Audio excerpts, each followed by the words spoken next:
If you want to give your website a consistent look, using page defaults will help you achieve visual consistency and save you some time. To receive notifications about new tutorials and our weekly live stream, make sure to click the subscribe button.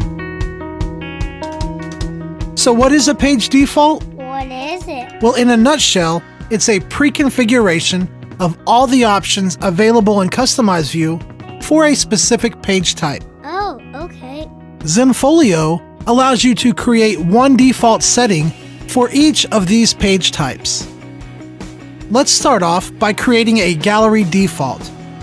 Click on a gallery in your organizer, then hover over the preview button and click Customize. Currently, my gallery is using the default settings from the site preset that I am using.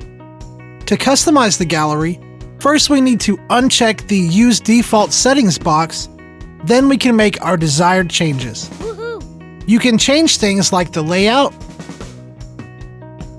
the theme, Oh, the colors. and even the options shown on other gallery pages like Quick Shop. Once you are finished making the changes, click Save as Default and then Publish. Now, any existing gallery using the default settings and any new gallery that you create will take these settings on automatically. Galleries that were individually customized will retain their individual settings.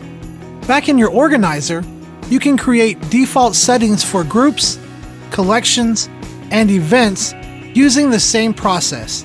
Just click on one in your organizer and open it up in Customize View. This is Robert with Zenfolio Customer Support. Thank you for watching and good luck with your account.